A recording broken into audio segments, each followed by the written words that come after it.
Valerie, can you hear me?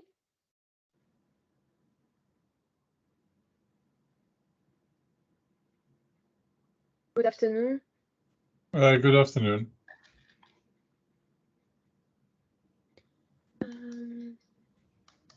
Good afternoon. Good afternoon. Yeah, I'm slowly letting people in. We have some minutes of buffer yet, but welcome in the meantime.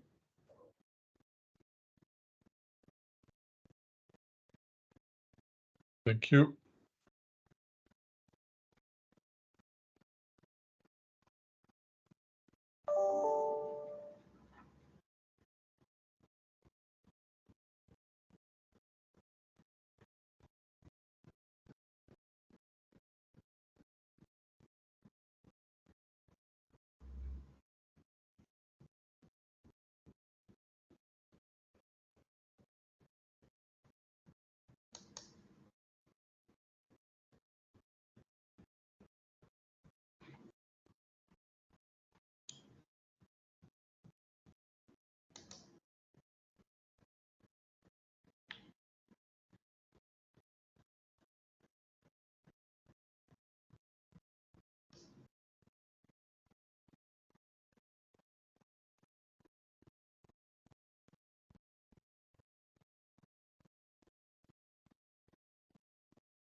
Good afternoon.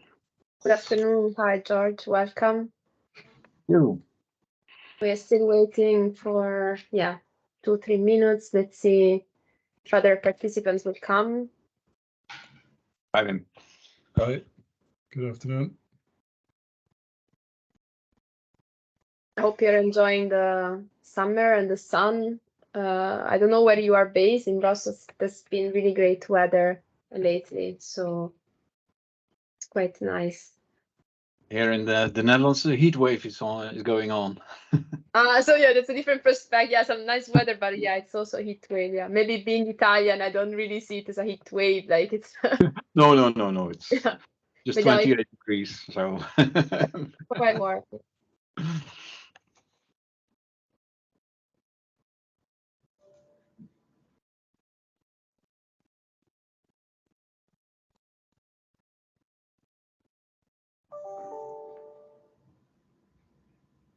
Hi, Hugo. Welcome. Good afternoon.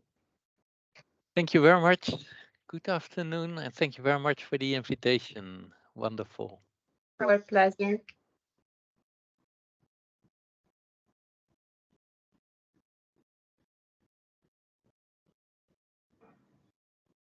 I think we can maybe wait just 1-2 minutes and then we can make a start.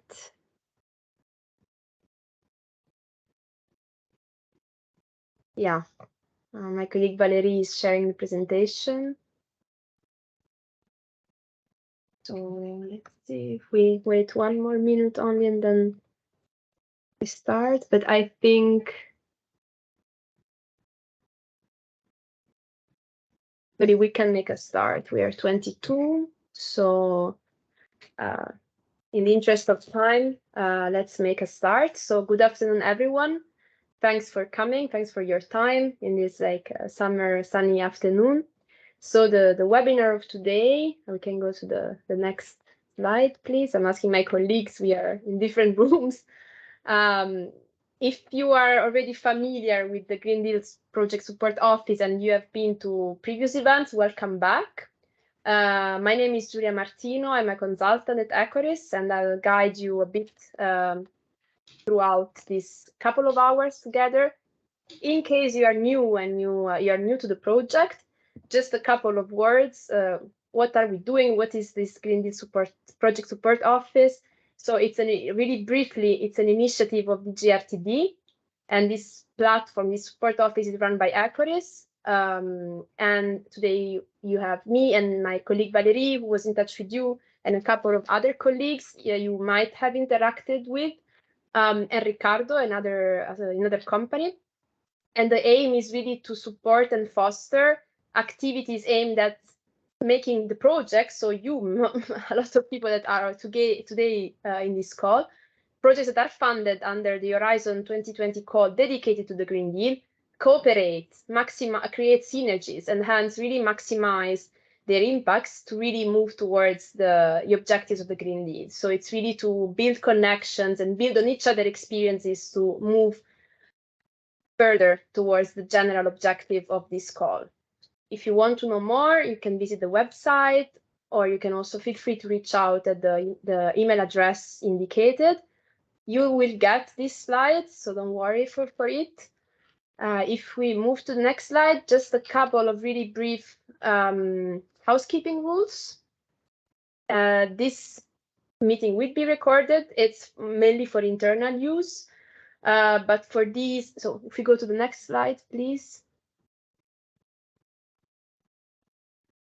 Well, I can just briefly announce this rule. So we ask you to keep your microphone and your camera off until you are not taking the floor, and to also mute yourself for the interest of the overall flow of the meeting. You can use a chat if you have questions. Yeah, thanks.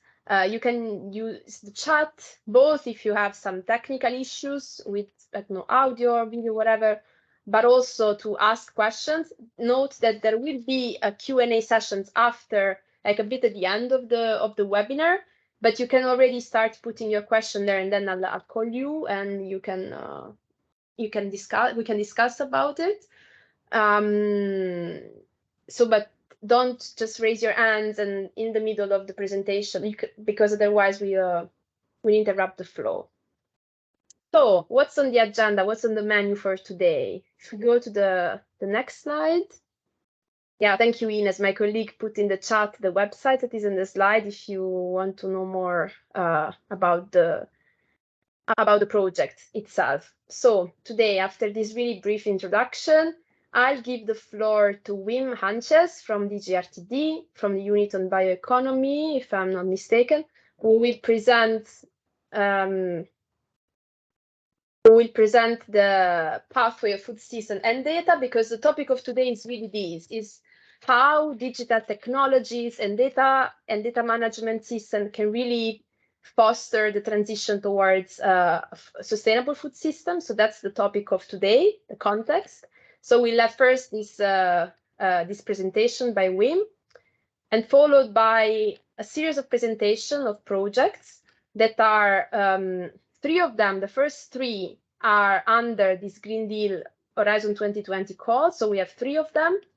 And then two more projects we are still related to this topic, so data technologies and transition towards the sustainable food system, but are rather under Horizon Europe, so they are the external projects. And for us, it was important to have both type of projects today, because one of the aim of the support office is also to foster synergies with projects not necessarily under the call. After these presentations, we will have a short Q&A sessions about the content that we discussed, and then just a little wrap up. It's not a really long program, so I propose to just get started, so we can have it. If we have a bit more time for the discussion, then we can interact a little bit more. So that being said, I pass the word to Wim that will shed some light to what's the policy context that we are talking about and what's a bit what is happening in as regard research and innovation and the sustainable food system. So Wim, Okay. the floor is yours. Thank you, Julia, and hello everybody. Glad to be here and glad to see a number of familiar faces. Shows that cooperation is happening already in this field.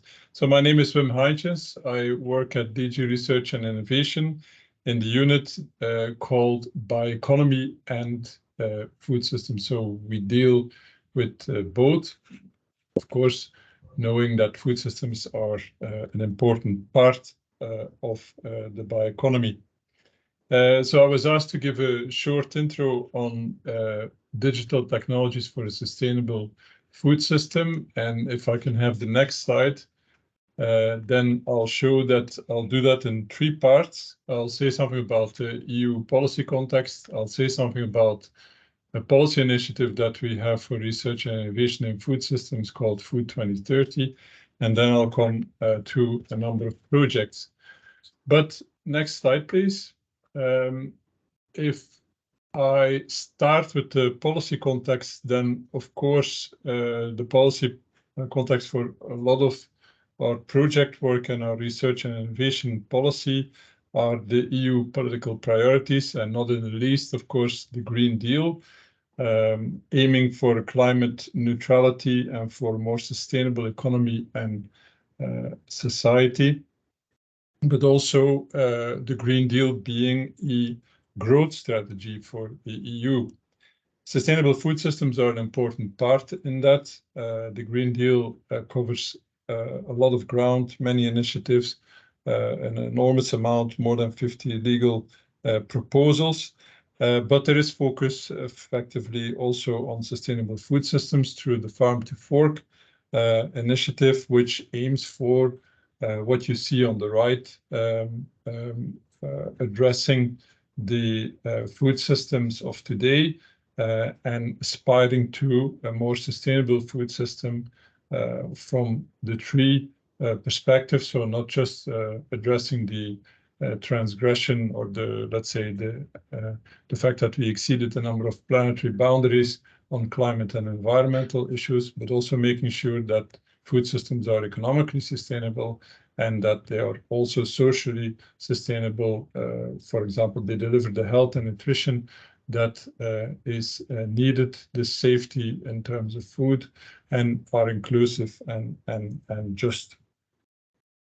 So Farm to Fork definitely sets out the ambition there that the Green Deal has. It sets, for example, non-binding targets for chemical pesticides, for organic farming, for nutrient losses, and also for the reduction in the use and sales of antimicrobials. Next slide, please.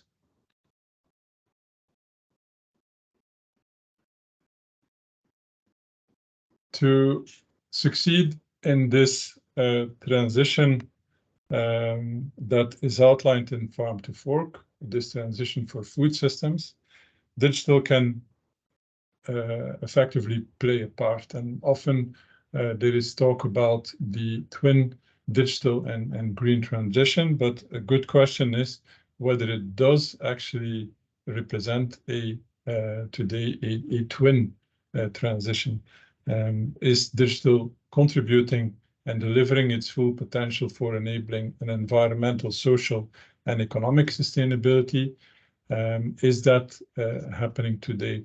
That was the topic of GRC report in 2022, and it's been also a central point in the strategic foresight report of the Commission in 2022. And that report emphasized also that digital should be a means to an end, delivering the potential also for this green transition and also identifying possible adverse side effects of the digital transformation. So if that is the policy context, then let me move to Food 2030 on the next slide, please.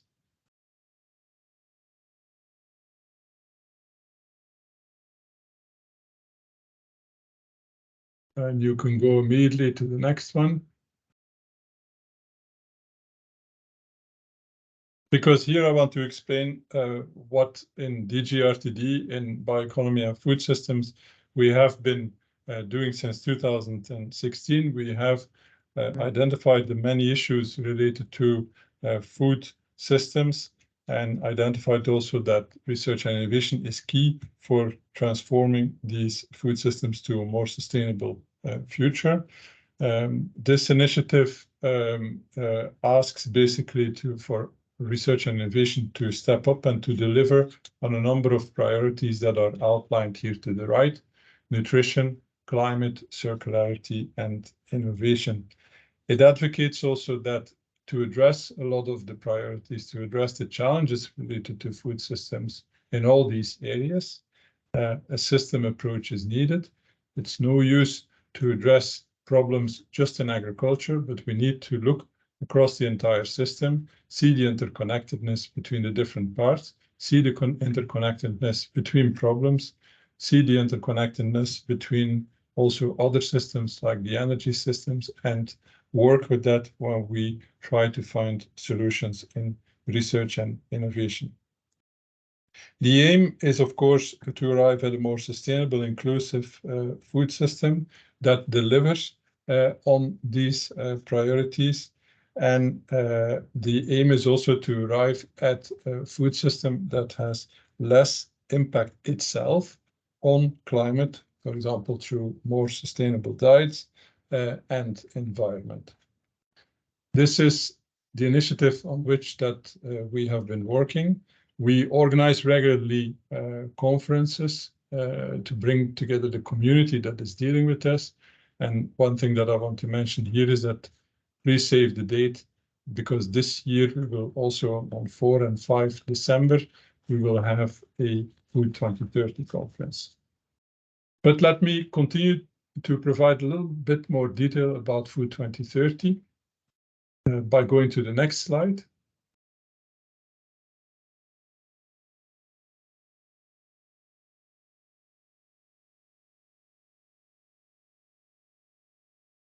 Yeah, can I see the next slide? Yeah, thank you. There's just a slight delay. Yeah, no problem, no problem. So Food 2030 sets out the targets and the ambitions and the priorities, but of course, arriving at a more sustainable food system, what are the pathways to do that? Where do we have to invest research and in research and innovation to achieve that? We outlined a number of pathways that can bring us there, such as investing on alternative proteins and a dietary shift, tackling food waste and resource efficiency, working on healthy, sustainable, and personalized nutrition, but also, and importantly, and the point of today, also by working on digital, working on food systems and data. And if I go into a bit more detail on the next slide, then you will see that the pathway food systems and data, we have a fact sheet that describes basically our thinking there. And that fact sheet is available just on our website. It describes that data and digital are fundamental in transforming food systems, that there's a need to maximize the benefits of data sharing and digital solutions to deliver on the Food 2030 priorities and broader on the Green Deal priorities. And that there's a very big need also to strengthen the governance of the data economy, including to address negative impacts such as unfair, unequal access to data pools, data trust, lack of trust in data sharing, and so on. So these things have to be addressed, and research and innovation can do a lot to advance the insights and the understanding, but also to work on solutions and to scale up solutions. and to not in the least work on the human factor in terms of skills and education. We use these pathways to inspire our research and innovation funding, in addition, of course, to the strategic planning on the Horizon Europe. And if you go to the next slide, or the next 2 slides, I would say, then I'll give you also an overview of a number of projects that we are funding under Cluster 6 of Horizon Europe. We have a project like FNS Cloud that is looking at the fragmentation of data on diet, health, and consumer behavior and bring these data sets together. We have a project, Data for Food 2030, which will be discussed later on, looking at the data economy. We have a project working on transparency solutions, and then 2 projects that work on data sovereignty, very interesting new approaches to also discover the potential of data-driven innovations. There's an important footnote here. These projects are examples from Horizon Europe Cluster 6. There's, of course, ongoing work that was done before, but there's also Clusters 1 and Clusters 4 in Horizon Europe that do a lot of relevant work, and the Digital Europe program also does a lot of interesting funding. So that's another reason to advocate what this platform is also advocating. We need to bring projects together, cluster them, let them work together. And it's good to have this office doing that. I know that I think George is also on the call. I think he also has an initiative to bring together projects that is gathering in October in Thessaloniki, the Smart Agri Hubs. But so that's another platform where projects can network. And that is very certainly very useful to do in this quite complex pathway. I will end maybe with the last slide to thank you, but also to remind you to save the date for the 4th and the 5th of December, because then we have our next Food 2030 conference, and that's just another platform to bring all the projects together. So that's another opportunity. Thank you very much. Thank you, Wim. Thank you for the clear intervention. I really liked this concept of the twin transitions of digital and green, because yeah, it's true that they are all happening at the same time, yet they are not really on parallel rails. So it's quite interesting to see how they are yet twin in a way, but they are also one being a flywheel for the other. So that's it's really interesting. So I hope you took note of this date. I don't think we can still already register. It's just to save the date, right? The registration is yet not in place. No, it's save the date for the moment. So watch the space, and on Twitter we will communicate also. So you'll see it pass. Okay. Thank you. Okay. Thank you. So we can now move to the second part of this session, where we will have presentations by projects. And we ask these projects that are under, first we start with 3 projects under the Green Deal call, Sisters, Enough, and Zero W, sorry. And basically we ask them to present their project, but to specifically tell us more about which digital tools and technologies they have used and have been using in their work.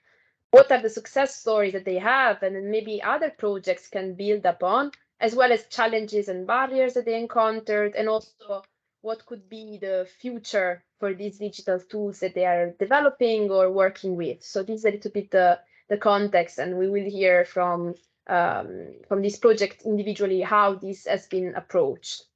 So I'll give now the floor to Carolina from IIP, Centro Tecnologico. I hope I spell it correctly. That will present us the project Sisters. So Carolina, please, the floor is yours. Thank you very much. Hear me well? Yes. No, okay. Thank you. for the invitation first, for talking today about our project Sisters. My name is Carolina Peñalba. I'm working at the IT Technology Center, which is based in Zaragoza in Spain. And currently I'm coordinating the Sisters project. First of all, please next slide to start with the overview of the project and the rationale of the project. I have prepared some slides. So next slide, please. In which, most of you will certainly know that every year 1/3 of the food produced in the world for human consumption is waste. So this has a huge cost at environmental, economic, and social event. So, and at Sisters, with the support of the European Commission, we are addressing this problem in a holistic way at every stage of the food value chain. And our aim is to help reducing the food loss and waste by almost 30%, and the CO2 emissions about 20% in our case studies. So next slide, please. Our project has a total budget of more than 10 million euros, and the consortium will work for 54 months to develop these cross-sectoral innovations to achieve these environmental and economic impacts in the current dynamics of the food system, contributing to the reduction of the food loss and waste, and try to change the unsustainable consumer behaviors. So for that, we are 80 partners. Next slide, please. From 80 partners and 3 linked third parties. So we are 3 research centers, 3 technology centers, 2 non-profit independent organizations, and 2 large companies. And finally, 11 small, medium-sized enterprises coming from 8 different European countries. And well, more or less, this is the brief overview of Sisters. And now I'm going to talk about the problem that we are facing in the food value chain. So we divided into 5 different stages. We can go to the next slide, please. So we have envisaged one challenge to solve in each of these 5 phases of the food value chain.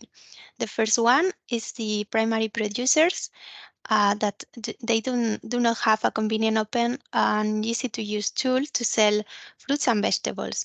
But we have focused on those products that do not cover the commercialization standards or the overproduction. Secondly, we have a significant portion of the food waste that occurs during the logistic phase. This food loss takes place from the production place to the market, and the reasons why this happens is due to inefficiencies in the handling or the transportation of the food. The third step in which we have focused is in the packaging. So, sorry, I don't know what happened. Sorry to interrupt. We're just trying to switch the slides because we're having a bit of a delay. So sorry for the interruption, but it should work now. Sorry. Okay. So, and the third, I was at the processing step. Okay. Yes, we have focused on the packaging materials. So we are performing new bio-based materials to be certified as OK Compost home materials, and trying to maintain the shelf life of the products inside as they have now with the current conventional packaging. The fourth step is the marketing, in which we are working with a retailer, and they are working in the in the guidelines.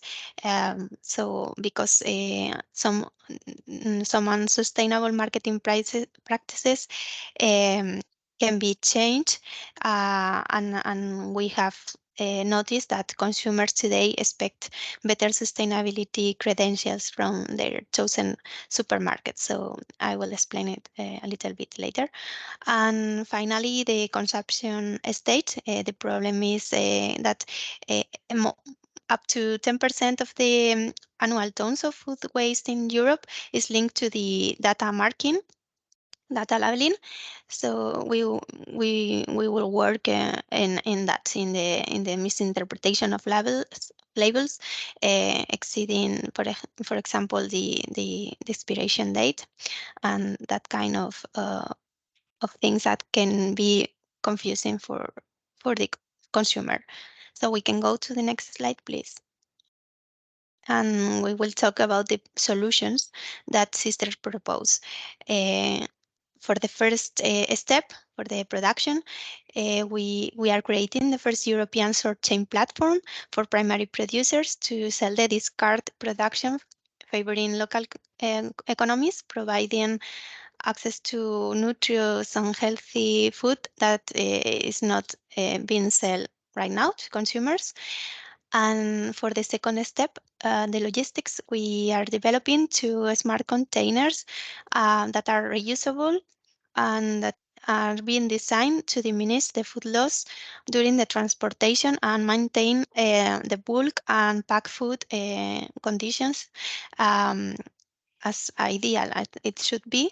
And we are using for that new accurate sensors that allow us to act immediately. For the third step, the processing, as I mentioned, we are focusing on the bio-based food packaging, making it more sustainable with according to the regulations of the OK Compostable Home certification. Trying to reduce the environmental impact on the environment, on the environmental impact. And the fourth step is about marketing. As I mentioned, the retailers are working in guidelines for making their practices more sustainable, and a novel seal of excellence for retailers will be produced. Finally, for the consumption stage, and we will work in a QR labeling for sustainable awareness for consumers, and thus we will try to reduce the food waste at this stage.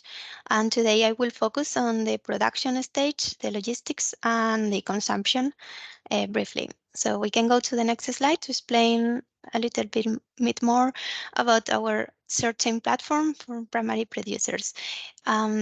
This first solution, I mentioned it before, is for the primary producers, and our aim is that they have a portal to sell directly the discard products that are now discarded to consumers. Mainly it's for fruits and vegetables, and mainly also for those that do not meet standards for their regular commercializations because they don't fit well with the size or shape or caliber. But some producers are asking to use this platform for their conventional products that they can be commercialized in the market. So the partner that is developing this app on the platform is BMS from France, and they has called this app as Reunio. And they wanted, we wanted to have a low tech, low price, and ready to use product that the primary producers can use easily, and at the lowest price.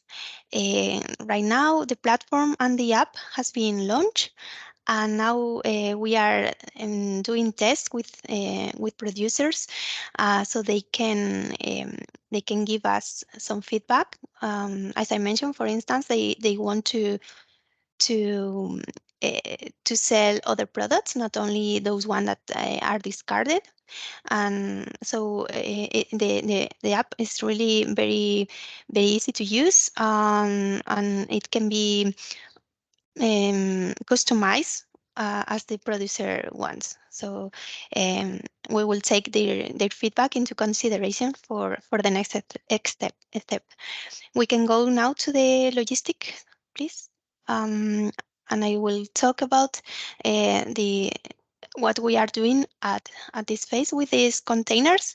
We have called the first one bulk box because it has been designed for fruits and vegetables transport in bulk.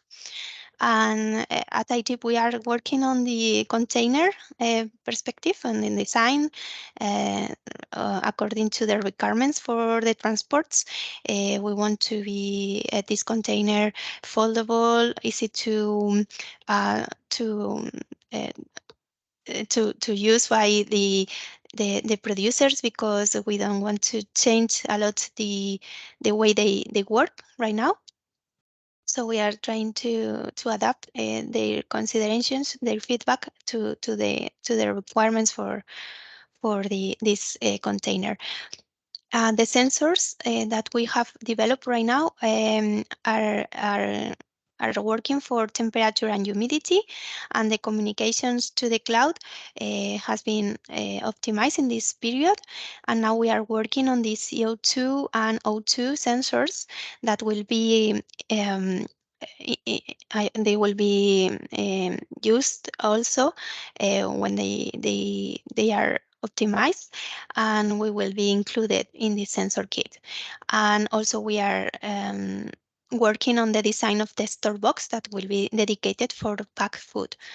Until now, we have done some tests for apples that were tested at laboratory scale, and as you can see there in the picture. And the first real transports has been now done between Spain and Italy with mushrooms. We are now studying the self-lab, the quality of the products compared to the conventional transports. And now we can go to the next slide, and I will explain the latest, the last solution that we are approaching. This task has not started yet. It's the QR eco-labeling, but we will start soon. And we are for this solution, we are thinking on provide information to consumers with a QR and dynamic labeling, incorporated into the packaging to impact on the retailers and consumers for their awareness. And that's reducing the food waste. We are planning to introduce, for instance, information about good storage, so consumers can know tips about how to store the food and not produce food waste, about the end life of the packaging, because these new materials such as the OK Compost Home are not so common. So information is needed about how to discard this kind of packaging products. And finally, about the environmental impact of producing the food that is packed, because we would like to increase the awareness of consumers about the environmental impact, for instance, the cost before discarding the food. And finally, the last slide, we can go now. To talk about those challenges that we have found. For instance, in the sorting platform, we have now 2 producers involved, and now we are looking for more producers. So if you have an idea to help us with that, it will be very welcome. We want to introduce a producer from 5 different countries. And we are with this following the plan that we had to test the platform with more producers. So we are hoping that we reach the KPI that we propose in the project. The bulk box sensor kit batteries, we are working on that because they should last at least 7 days. So for the communications to the cloud, so batteries should be lasting, as I mentioned this, and we are also optimizing these communications to the cloud because we have seen that the the connections goes well, the measurements are okay, but we want to optimize this point. So this has been two challenges for us in these developments, and also the communication between partners, because we have to coordinate several partners producing different parts, and finally validate these results. And this could be another challenge for the project. So I wanted to share that with you. And with this slide, I finish my presentation. I hope you have liked what we have been doing in these months. And if you have any questions, I can answer after the QA session or afterwards by email whenever you want. So thank you very much for your attention. Thank you, Carolina, and well done for the last slide and for asking actually some advice, some ideas from the other people in this digital room, because that's exactly what we want to do and the aim a bit of today. So it's not just passively presenting the project, but it's an opportunity for you to maybe get some input. So it was super interesting for me the fact that almost at every step you ask feedback from the users. That was for me really interesting because digital tools need to go hand in hand with their applicability. So if the user of this box or of the app for producers can't really use it or doesn't find it user friendly, then the whole aim is compromised. So I found it quite a good practice. Thank you. Okay, thanks. We'll maybe talk again in the Q&A, so we can move on to Massimiliano from the project Enough, from the university, the Polytechnic University of Marca, I guess, if I'm not mistaken. Yes, thank you for inviting me here. I'm Massimiliano Pirani, and I'm representing actually just, may I share my slides, Valerie? Yeah, go ahead, Massimiliano. Thank you. I'm not representing the project as a coordinator, but I am responsible with my unit of the work package that is more concerned with the digitalization, and so with the solution that make up the backbone in digital sense of all the activities that are performed in the project. Those activities are multidimensional, let me say. They have to do with roadmaps of technologies, with roadmaps of policies, the business part of the food supply chain, and of course, many very detailed aspects that are tackled by, let me say, 20 case studies, 20 demo studies. So there is a great variety of inquiry into the food supply chain. But as I was saying, me and our unit, made by me and Professor Lucas Palazzi and Professor Alessandro Cucchiarelli and Professor Alessandro Carbonari, we are dealing with a specific work package, which is work package 5, and it is about the smart data systems. Smart data system is a title that we will explain, of which we can explain the meaning afterwards, but it is mostly about sustainable digital collaboration and trust in food supply chain. So what is the system expect to do in Enough? Of course, the primary concern is lowering greenhouse gases emissions as a whole. But doing that, means also in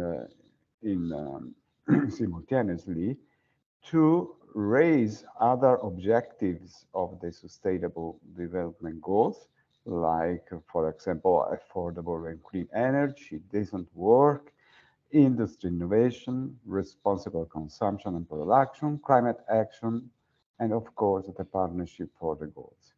Because we see the problem as a complex problem, and we see the farm to fork supply chain as a complex system of systems.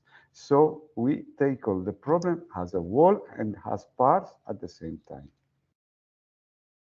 So what is a smart data system in our acceptation?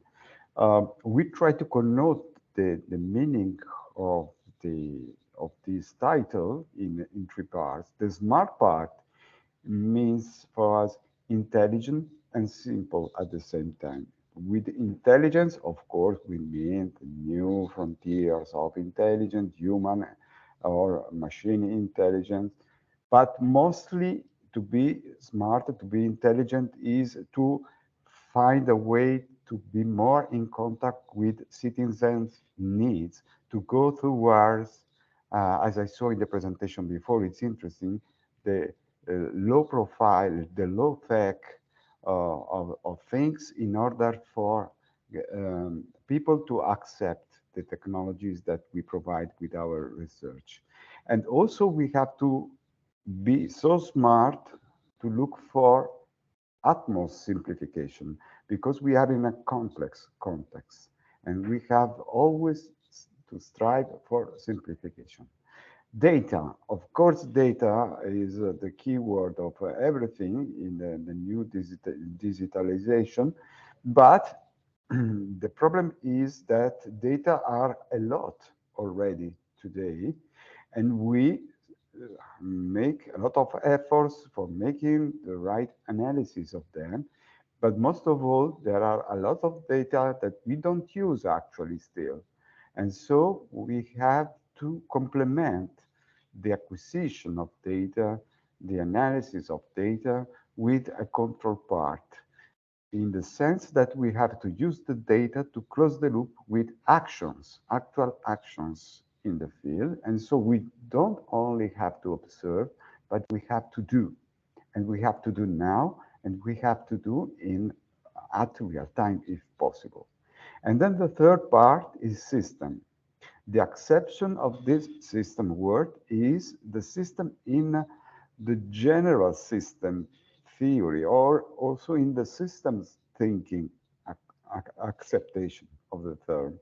And so if we think the farm to fork supply chain as a system of systems in the sense, we make it more open for inclusion of multi-dimension, of multiple needs, of multiple stakeholders profile, and so on. And so we have a larger scope of our system to put under control. But the larger the scope, the less it is organized, the less it is controllable. And what we consider the main force for the organization of such a complex system, we consider it the trust. So the stakeholders, the participants have to trust in this business.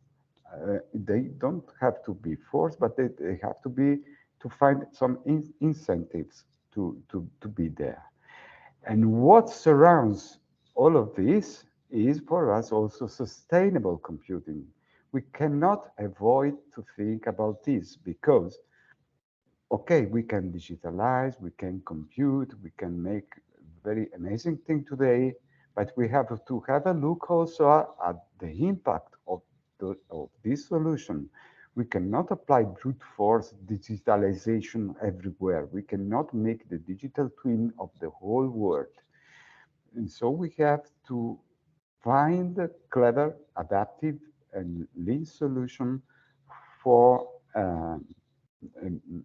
computing in order to address not only green computing solution that comes from a technical point of view about how microchips are made and things like that. But also in the software part, when we deal with the economy, how computing deals with the economy of computing itself, the social issue, and the ecology as a whole of computing. So we are taking a keen look at this also. So the main concept is that the smart data system is a digital and virtual backbone of services.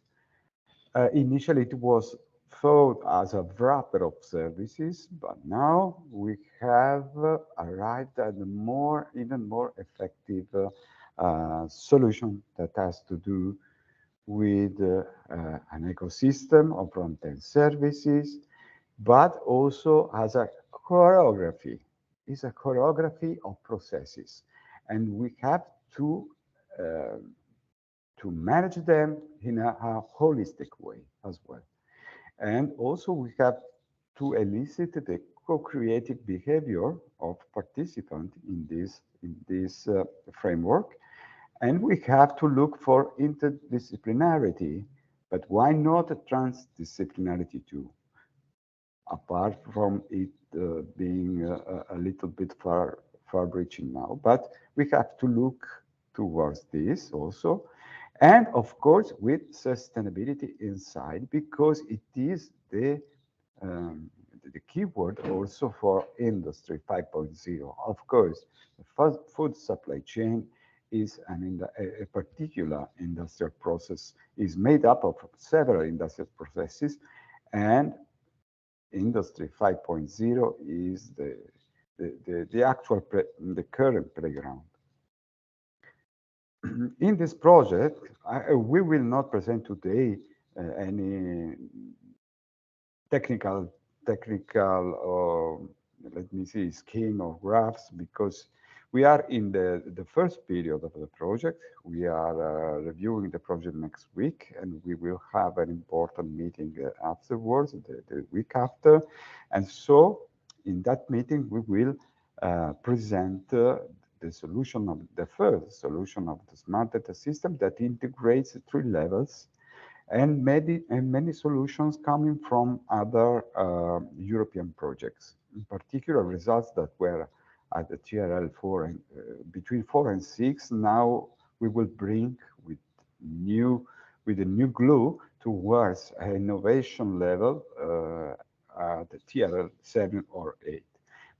And with doing that, we will do it with something clearly distinguish it with respect to other digital frameworks or platform already existing.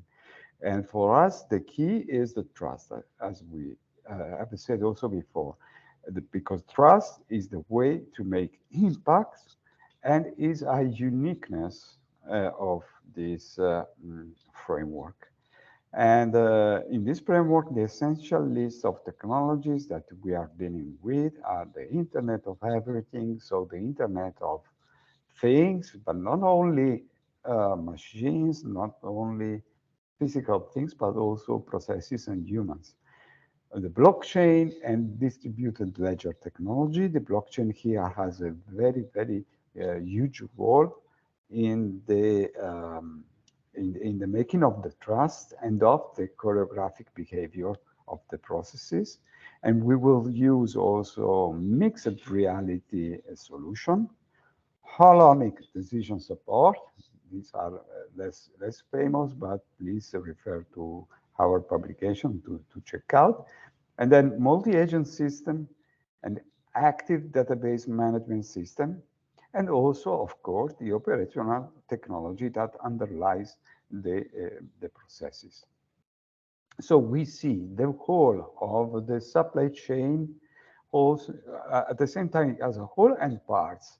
And for each of the parts, we consider the level of operational technology where we have short-term objectives and we have real-time data and real-time actions.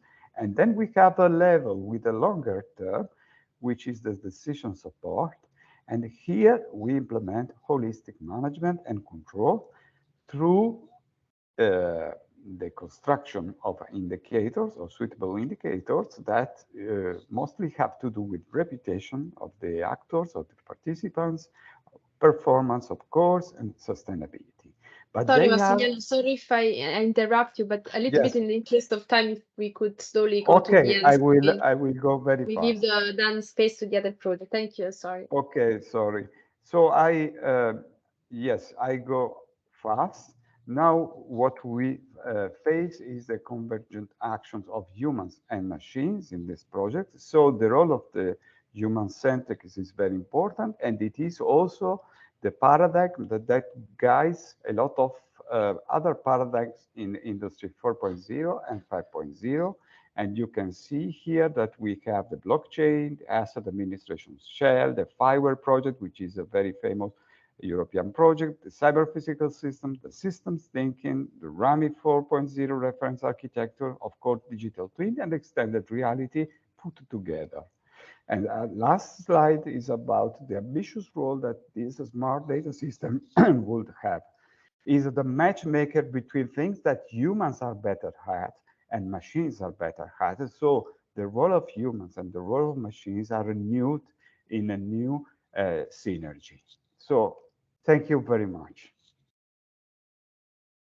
Thank you, Massimiliano. Sorry if I had to cut a bit Oh, short. no, And also, we hope you are not you did well. No, I hope your laptop is not exploding. There was this alert of 75 degrees Celsius. No, it's okay. We hope you are not at that temperature. But thank you, and thank you also to remind that the complexity of this system of systems need to be a bit counterbalanced by simplification as well. So I think this will also be a bit of a challenge for you for the advancing of the project. So now we can move to the third project for today. So 0W, I'm not sure I can pronounce it. So we have both Sasa and Andra. So I don't know who of both of you will present. I guess the slides are with us for this time. So Valerie will share them again. Thank you. Good afternoon, Yes. everybody. Can I start? Okay. Thank you. Good afternoon. Thank you for invitation. I'm Sasha Strauss from ITC, and together with Andra from Romania, from ATIT, we will present the Zero project in brief and mainly our work in SIL 1, who is a little bit different from other SILs, and basically because in two countries, in Slovenia with us and in Romania with Andra. Next slide, please. And the next one. And so our project Zero is dealing with food loss and waste because as we are all aware, around 20% of the food produced in the European Union goes to waste. And on the other hand, more than 30 million people in the EU cannot afford a quality meal every second day. And on the other hand, we have a disease of obesity. And Zero wants to directly address the challenge of food loss and waste by developing and testing a synergetic mix of innovation in real-life conditions with the aim to deliver ambitious reduction at all stages of the food value chain, from post-harvest to consumption, so to cover the whole food system. Next slide, please. And we are started from January last year. We are more than 10 million euro project, and the important part is that is 46 partners from 17 European countries. So the project is very big, and as our coordinator is aware, I'm sure it's a lot on her plate, so to say, with that a lot of partners. But we are doing an interesting work, as you see on the next slide, please. And the next. The project goal is to provide credible solution for significantly reducing food loss and waste. We want to reduce it significantly towards the 2030 and make it towards zero in 2050. And with involving all actors in the food system in a collaborative framework to accelerate the just transition to a social, economic, and environmentally sustainable food system for all. And we can achieve that through different solutions which are developing in different seal or pilot territories. Next slide, please. And next. And here on this picture, you can see all of the seals. And as you can see, they are really developing solution throughout the supply chain, from the harvest and pre-harvest to the post-harvest to processing and packaging to logistics and retail and to consumer. And our seal is basically covering the whole supply chain, as you will hear in the next slides, but the seal, sorry, but the seal 2 is doing with innovative, sustainable and smart packaging for fresh food products, mainly fish. The seal 3 is doing with wasteless greenhouse solution for the pre-harvest and harvest stage. Seal 4 has mobile food valorization as a service, mainly food processing. And seal 5, ugly food early identification. Seal 6 is doing data-driven production process control and optimization in chicken production or in processing plant. And seal 8 is retail food waste valorization through algae, providing food for algae through food waste. And seal 9 is about informing and nudging consumers. And I've lost. Seal 7 is about efficient food banks network. So as you can hear, we cover the all segments through different approaches. And next slide, please. And now I will talk more about our seal, basically, which is doing with full of monitoring and assessment. As I mentioned, we are we are more partners, but two countries.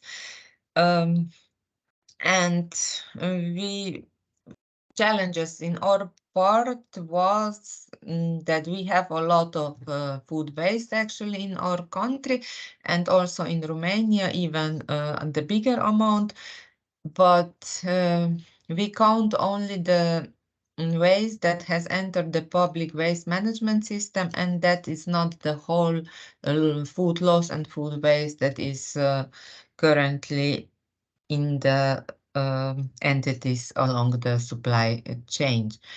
And if you don't know what you have, you cannot implement measures to reduce it.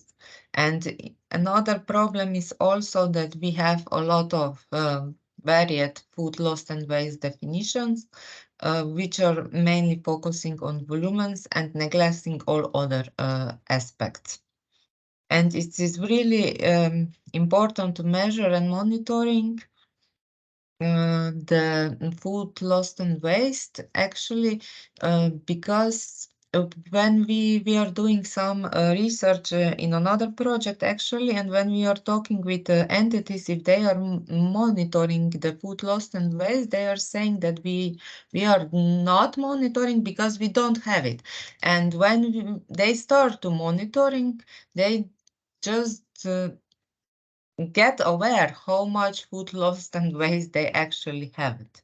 So this is connected with our challenges actually. So next slide, please. And we plan and we are developing the open data-driven platform for capturing and assessing full data throughout the supply chain.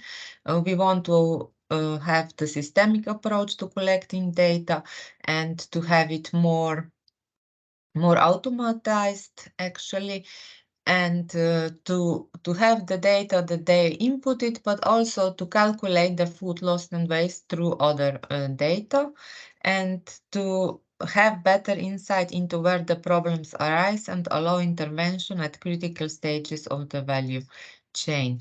Next slide, please. And so, as you can see on the right side of these two pictures, we mapped the whole value chain, and mapping actually where can we have the data sets for as the base for our calculation. And in the left side, the left picture is basically the systemic architecture of our platform, where you can see in the down that we have all the actors, and then we have different data source systems. One of them will be manually inputted, one of them will be connected through API, and different source connector, and one of those will be also the Romanian platform. And the next layer of this is data storage as or Azure Data Lake. And the next, the broader concept is about the agri-food data space, which will also have all the governance models and all the aspects of data spaces. And then we have the all full of a platform where we will showcases all the data that will be collected in different approach, and the users can be food supply chain actors, policymakers, advisory services, research organizations, citizens, NGOs, and solution providers. And next slide, please. And here I will give the floor to Andra to present their part of the platform. Yes, to just complete a little bit what Sasha was presented. At some point, Sasha said that our approach is to have a systemic view on the food loss and waste platform. And one of the aspects of this systemic approach is the different types of data input, but also the different types of how to assess and measure food loss and waste, either through accounting data or through input in terms of quantities and volumes. All this according to the legislation.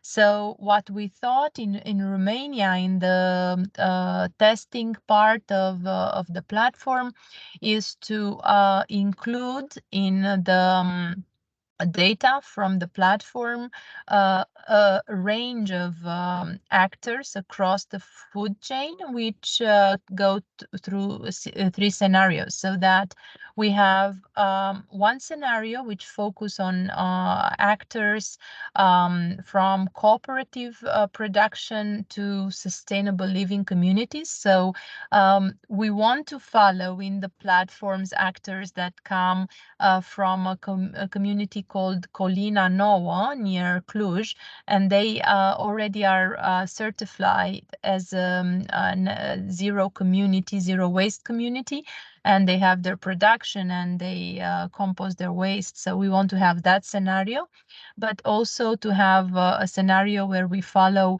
from local regional producers to small scale urban retail, and a scenario which we follow to large retail. So the same local, regional, national producers to large retailers such as Cora or Carrefour in our case. So within what was presented by Sasha, we have a platform which collects and data about food loss and waste. Our platform also has the purpose of monitoring and interpreting data. So this is a little bit the part that we want also to do with our joint platform. If we go to the next slide, we see a preview a little bit of what we want to have here. In Cluj, we want to offer to the local community and also to the Zero project, because the platform can be international, of course. Weeks entering space. So in order to have awareness, we have a page where which functions more or less technically like a blog. And this page has resources, has recommenders regarding food loss and waste. And there we also post different types of analytics and analysis that we do based on the data. Also, this page can be an entry point and is an entry point to the bit of the platform which is with the manual input. And this you see here with the dashboard and the login. So this is the actual one of the sources also for the data lake will come from this one. And we have different types. You can register and have an account as a retailer, as a consumer, as a producers, and you can enter your food loss and waste according to the different types of food and according to whether you want to enter it by kilograms or by volume, or it's mixed. And over time, from these platforms, we can generate recommenders. This can be a springboard for developing further apps. And as Sasha mentioned, it can be used either by consortia or it can be used by, for example, a municipality. In our case, Cluj-Napoca municipality is quite interested in having this as a first platform of food loss and waste, especially in the context of Cluj being one of the net zero cities selected at the European level. This mainly is it. If we go to the next slides, just to conclude and to say a couple more words, in the Zero project is not only about our systemic innovation living lab, is also about the data space. So for those who are interested, we invite you to connect with the Zero project to learn more about the data space and the different farm to fork smart applications that are developed in the Zero project. And you can move on to the next slide, which describes it. You will have the resource. So if you're interested in that part, please feel free to connect. And I think the next one will, the next slide will say also thank you and so on, because well, yeah. Thank you. Sorry, it's a lot of technical aspects, but what we want is to say here is more information. We're very happy to connect with you, and thank you for your invite and your attention and the work that you're doing. Thank you, Wanda. Sorry, when you see that I put my camera on, usually it means that we are running a little bit out of time. So but it's super interesting. And yeah, all this concept of systemic innovation, which also I think links nicely with the project and what Massimiliano was saying, systems of system was, I think it builds nicely. So I hope it's also an opportunity for you participants to maybe connect, but without further talking, I'll now pass the words to Hugo de Vries, which will present a project that is Horizon Europe, I guess, project, or is not on the Green Deal call. So he will tell us more and introduce us food paths. So please, Hugo. Yes, Julia, thank you very much. Also to Valerie and also to Wim, of course. A great pleasure to see you and to be invited and share some thoughts with you about the Partnership Sustainable Food Systems. I don't know if I can share my screen. No. Otherwise, Valerie, do you like to present the slides? You have them. See that I cannot share them.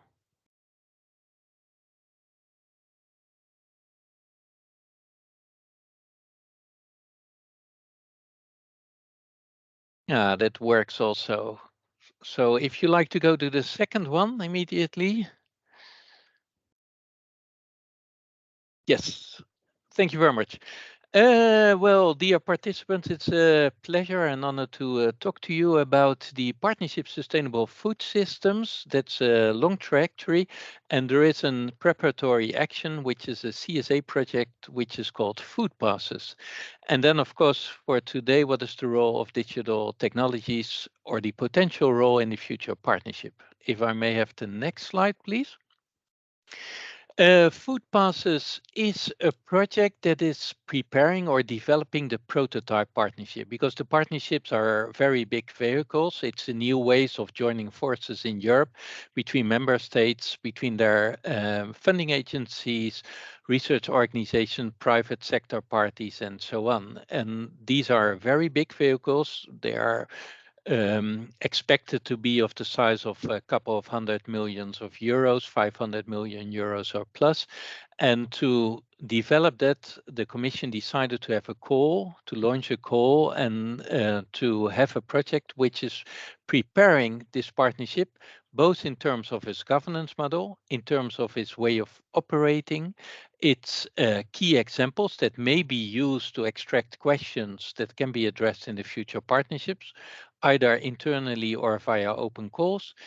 Also to have a focus on new funding strategies. If we talk a lot today about system approaches, but what does it mean, and what does it mean, for example, in funding? So we need to come up with propositions there.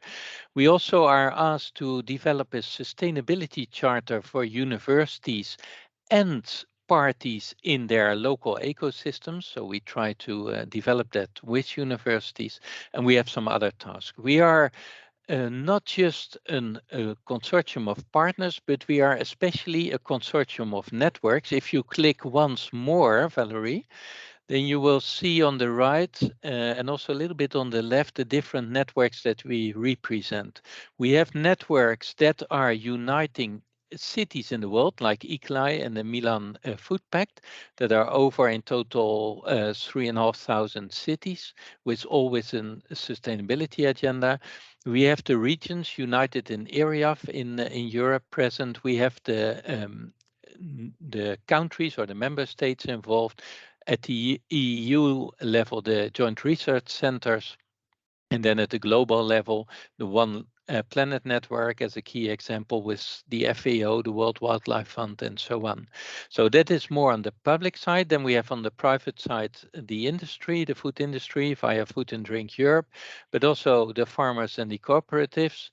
We have the academia via the associations and federations involved, and I've seen that, for example, Ifar Iseki is present today.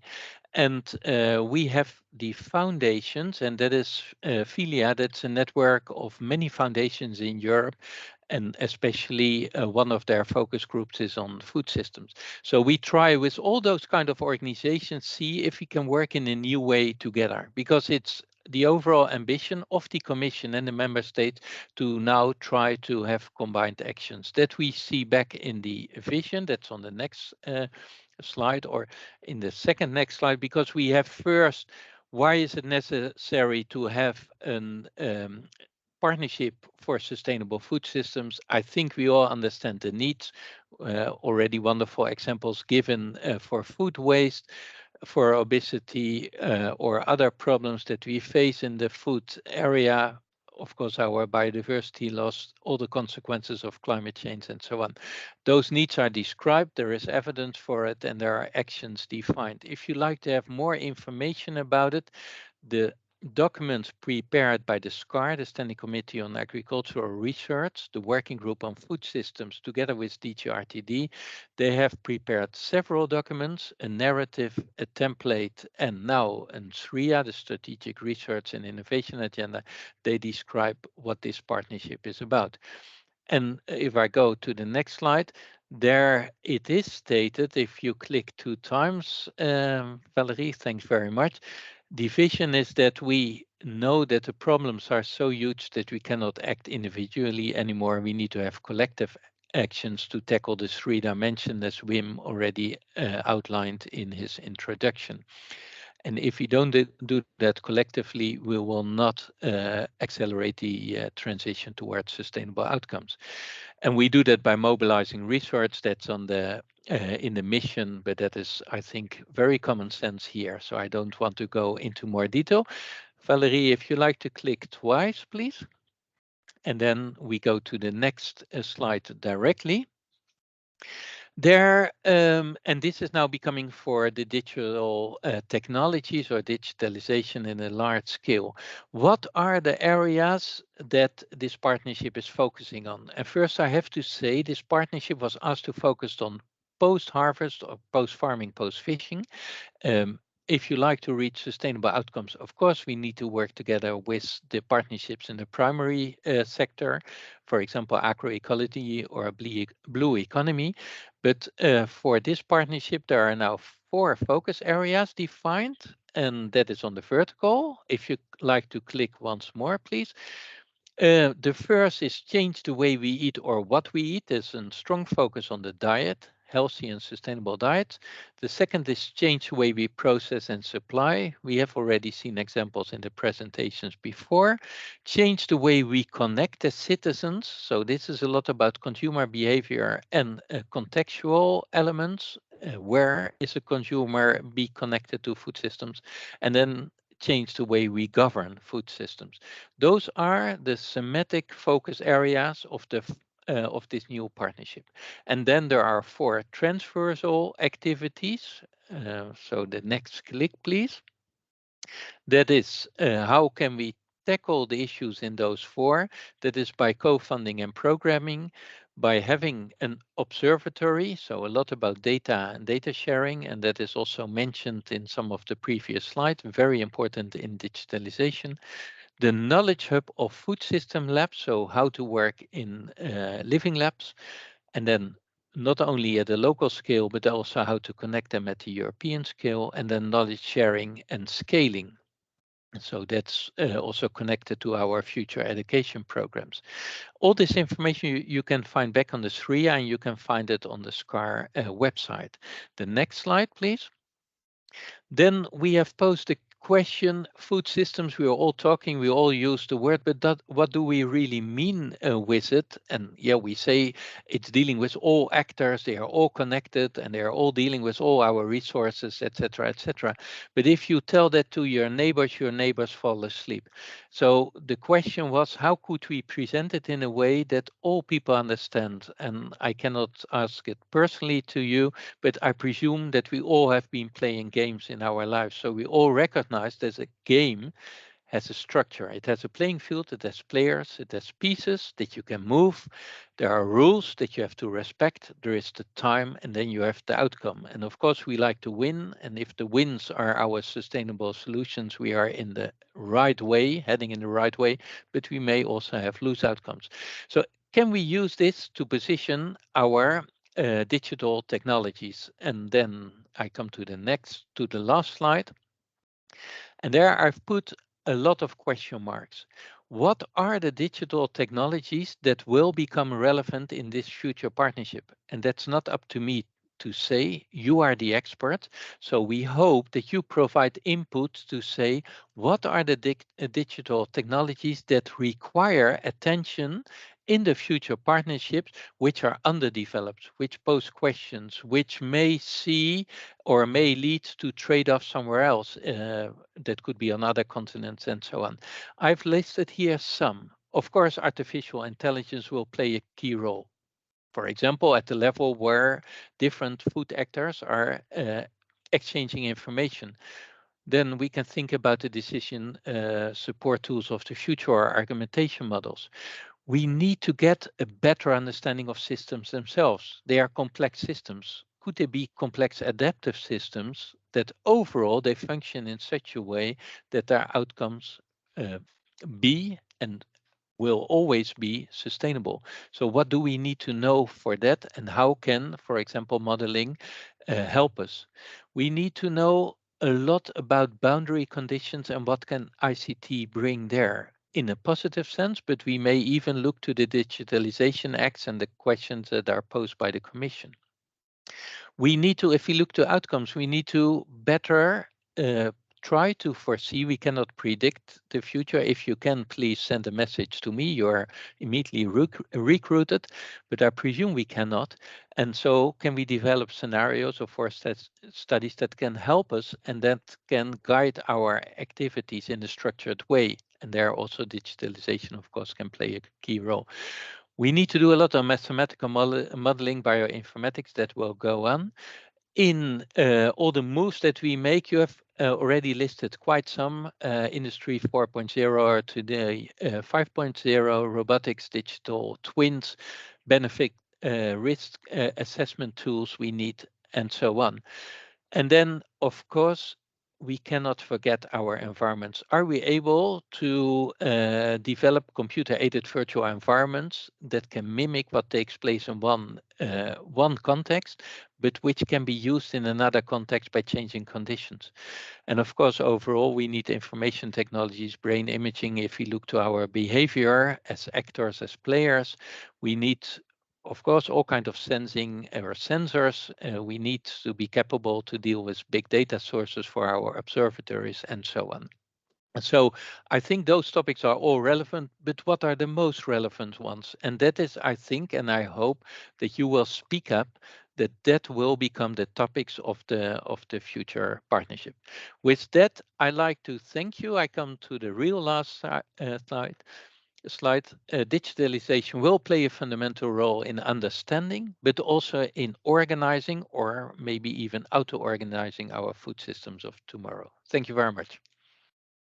Thank you, Hugo. And yeah, great analogy with the game. If my neighbor will actually ask me what I work on, I'll for sure use the game. We are running a little bit late, so I hope we can stay 5 minutes more, I guess. But I'll give the floor to George, last but not least. I also apologize, Hugo, if I wrongly introduced the type of project. I didn't mention the partnership, but apologize for that. No problem. Moving now to the last presentation from George. So we also already saw that this title of this project in the outlook of WIM. So we were waiting for it. Please, George. Okay, thanks, Julia. Do I run my own slides or are you running it? If you're running it, please, next slide. Otherwise, I have to share my screen. Yeah, okay, there it is. Okay, thanks for inviting me to have some presentation of the Data for Food project. On the on the agenda, it is mentioned that I should present smart agri-hubs, but given the theme of this meeting, I thought it better to present Data for Food, which I'm also coordinating. So next slide, please. Data for Food is based on experiences of the partners in this project, where we did a lot of piloting and developing digital solutions for the agri-food sector. And we noticed that there are a lot of opportunities missed because we are not capable of data sharing. Data sharing is a hot potato. You can see there are opportunities for being more efficient, being more resource efficient, being more environmental friendly, etc. But then we really need to share the data among the different organizations, and it seems that there are some barriers, and so that's why we stepped into this project, which is focusing on the data economy. And data economy is basically a quite ambiguous word. Everybody has an own understanding of it. And that's why we are starting with, let's say, coming with a common framework to describe what a data economy can be. So what are the KPIs, what are the indicators, what are the barriers, what are the drivers, and what are the other factors that are hampering or stimulating the performance of the data economy. And what is it, performance of the data economy? So that's what the project is working on. Next slide, please. So it's giving better understanding, better and even words on data sharing and the data economy. and to understand the critical characteristics of what the data economy is, and when it is a good data economy. We started with a theoretical exercise, but we are also with our feet on the ground, and we are working with 9 case studies. These case studies that will help us to validate and to check the theoretical concepts in the real world. Next slide, please. Talking about data economy, first thing that pops into your mind is that it affects a lot of organizations, a lot of people, a lot of stakeholders. So that's also what we try to organize in our project, to bring those stakeholders together and to involve them in our work. Please, next slide. So the objectives of Data for Food is that we try to have more insight in a data economy, what it should be, what it could be, and what we think could be a good, and well, we use also the word good is not only on let's say economic performance or on environmental performance, but it's also about concepts of fairness and inclusiveness, which should also be important indicators of a proper data economy. So we identify in this data economy the drivers and the opportunities, but also the factors that are hampering and the barriers. And in this exercise, we will also work on the solutions. That's also where the case studies come in. We identify the barriers there, and we help them, we support them with our knowledge and insights in the data economy to solve those problems, to come to solutions. And last but not least, we are using all the things that we collected in those 4 years. We will work on scenarios on how and roadmaps on how to develop further progress the data economy for the food system. Next slide, please. Here we have the case studies, 9 of them, and they are all existing initiatives where data sharing is part of the work. So they're all existing. They existed before the project. So, and they are real life cases with companies working on the topic of data sharing. And we have 2 dimensions in it. So the one dimension is the level of integration, I would say. So supply chain or the complete food system, or the food system including the public sector. That's one dimension, and the other dimension is to focus more on the agri part, to focus on the food supply chain, and we also have a track on circular economy. So that's these are the dimensions where we map our 9 cases. And as mentioned, maybe good to mention that our circular economy in the tourism is on the Balearic, because in designing projects like this, you always need to find a nice place where you can have your project meetings. Next slide, please. In the end, all the activities that we are doing, and I don't have the time to go deep into that, but it all comes down that we are working on a monitoring system for the data economy. That's where we integrate our knowledge. That's our integration vehicle. So we bring the theoretical concepts to the monitoring system. We test the theoretical concepts and we validate them in the cases. We look at the stakeholders and their ambitions, plans, and incentives. We look at the concerns that are around the data sharing. So the ethical and the governance topics will be addressed.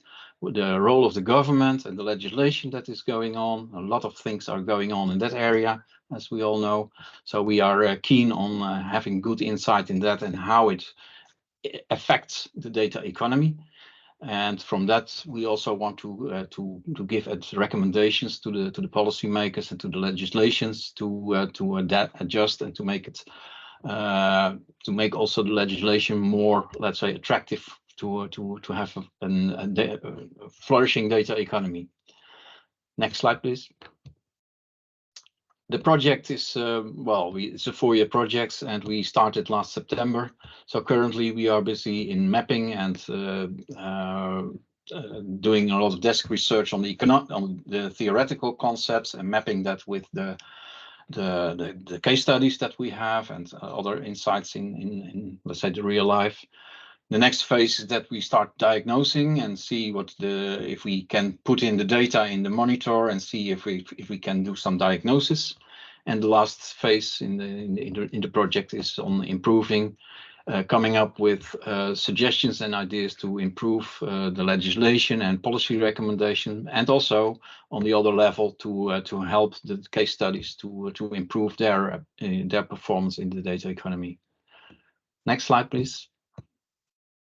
Here is an overview of the partnerships that we are working with. As you can see, a lot of the names I already saw in the other slides also. And the next slide, please. Thank you. That's my contribution. Thank you very much. And last but not least, I saw a lot of projects presenting themselves. Please be aware that come to Thessaloniki on 4 and 5 October.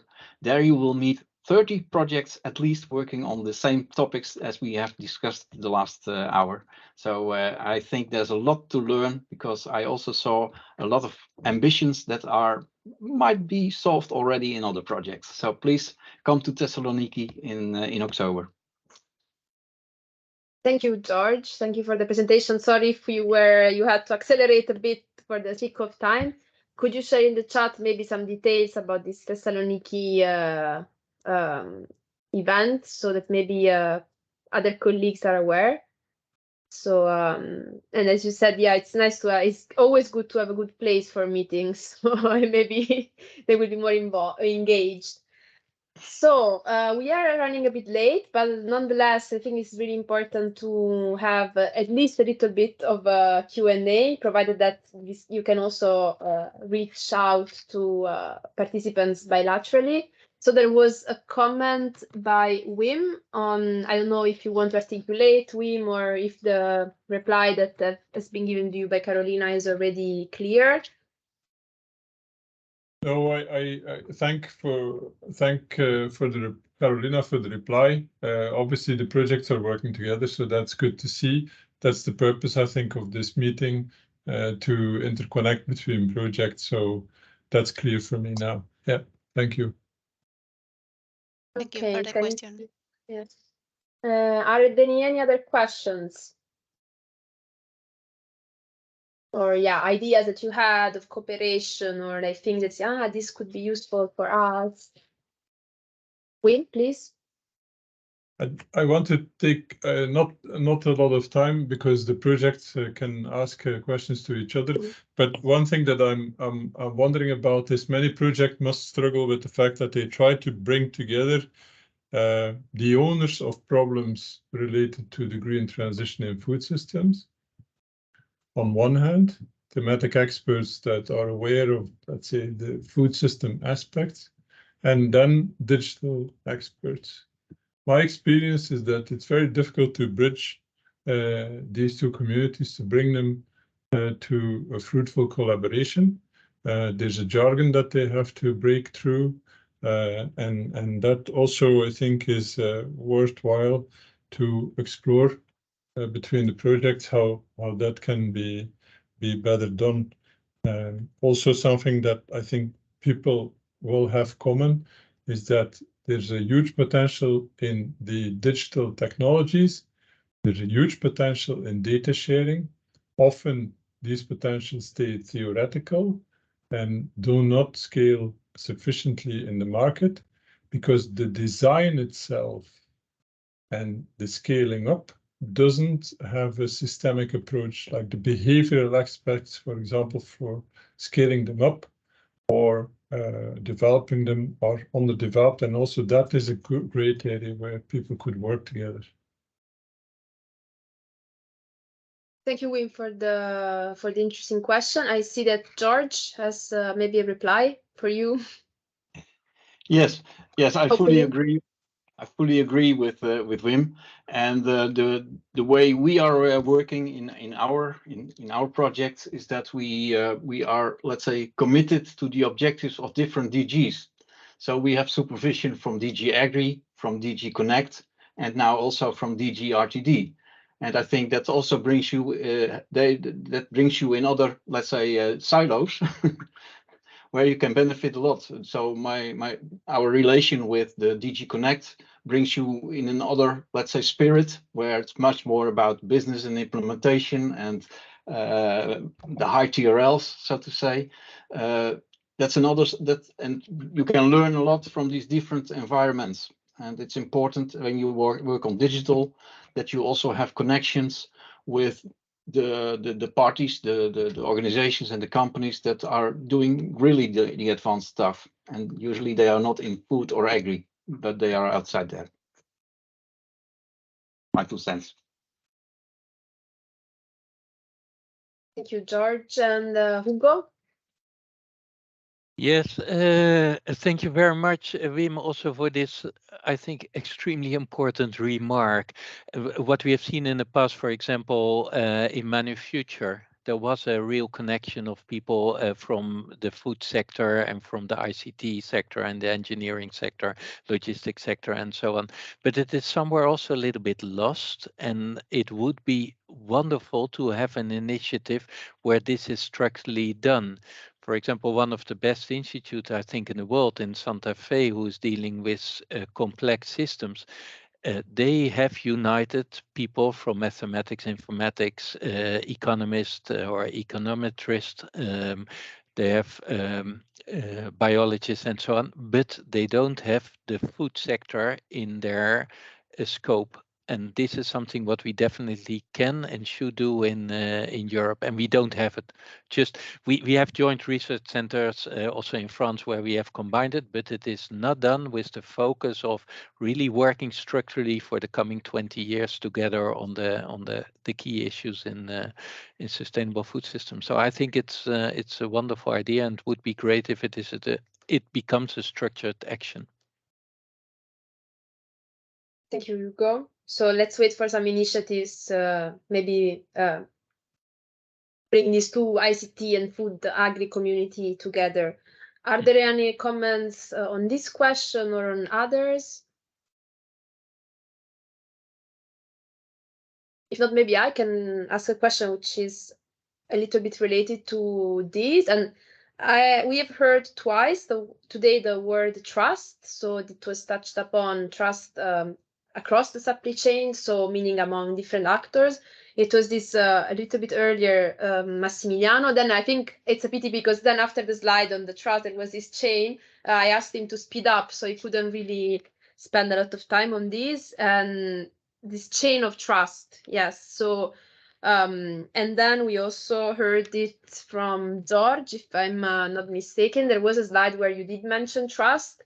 I'm not sure if it was trust in the sense of data sharing across actors of the supply chain, but the question was more for Massimiliano, like, do you think that there is really an issue of trust and hence the rational build this chain of trust? Is it something that you think in the food system is lacking? Not if you think systemically, as we have heard, it is a necessity from many of you. The trust can be the organizing force because it is the incentive for people, for technologies, for economy, for politicians to go towards this kind of organization of those complex systems. I think so. George, do you want to add something? You didn't have a lot of time to elaborate on this trust, but what was the perspective you had in mind? Well, the trust is to start with. If you look at the agricultural community, there is the mistrust by farmers that they have to deliver all their data to everybody, and everybody can use it, and they never get anything back. except that sometimes they get inspection services on their farm because somebody leaked some data. In the agri sector, there have been too many incidents on this, and that gives a lot of mistrust. On the other hand, there's also the trust factor at consumer level.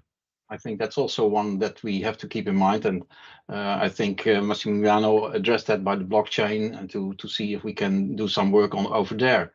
But the trust is currently it's called trust, but there are different layers underlying it, and one of them is the uncertainty: who's going to use it, who has access. We don't know. And then, last but not least, I think the newspapers are full of it: the trust in AI. Yeah. What's happening with this? Are the robots taking over? Things like that. So uncertainty is, I think, the most important factor underlying this. Yeah, no, and for sure this trust is something that is really underlying problem for instance, the importance of monitoring. So if the users and the actors are not willing to provide this data because they don't trust, and this was, I think, in the zero waste, it was Sasa talking about the importance of monitoring and get data to then feed into the system. So yeah, that's something that mistrust versus trust is for sure underlying issues. Are there any other points? I think another point is that's also related to trust, but it's another topic. Basically, it's the balance in information.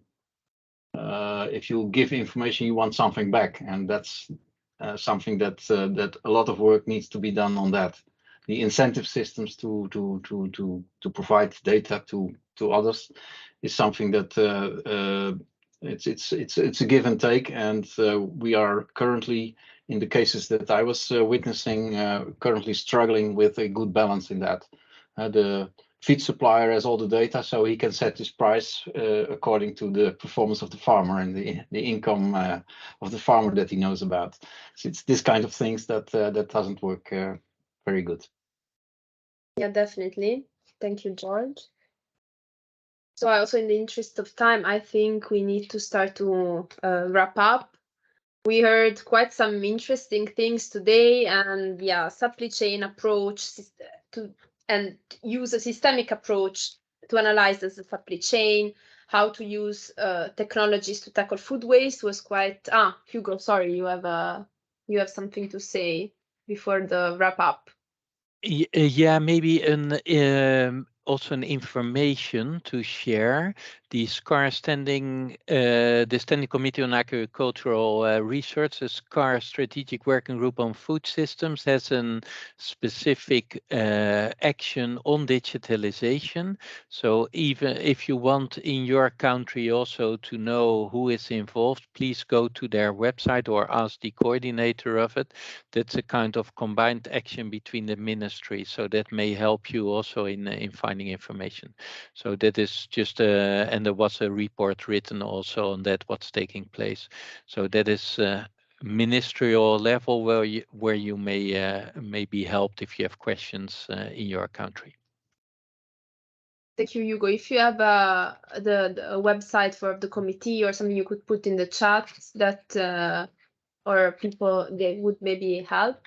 But otherwise, yeah, I was just trying to summarize some key points that we touched upon, and many thanks to all the presenters. I think the projects really share a lot of in terms of both topical focus but also approaches. So hopefully there is space for further synergies. We've also heard about games and hot potatoes. So yeah, data sharing is definitely a hot potato, and it needs to be put in the context of this big game that is the food systems.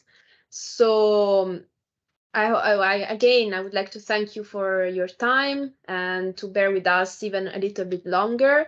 We have some events coming. So the event in Thessaloniki in October, thanks George for providing the details. And also then save the date for the food 2030 in the from the GRTD. So that's also stay tuned for that. And if you have any queries or any other questions about the activities of the support office, feel free to reach out. I guess you will receive this presentation. I'm not sure. I'm asking my colleague Valerie. Yeah, I will send out the presentation to everyone so that you can look through the slides in more detail as well. Okay, that's great. And you have also there, I guess, the contact. So if you want to reach out bilaterally. So many thanks again, and look forward to having you maybe again in a further event of the platform and the support office. And I'll see you soon. Bye. Thank you. See you soon. Bye, thank you. Thank you Bye. very much. Thank you very much. Bye bye. Thank you. Bye. Thank you.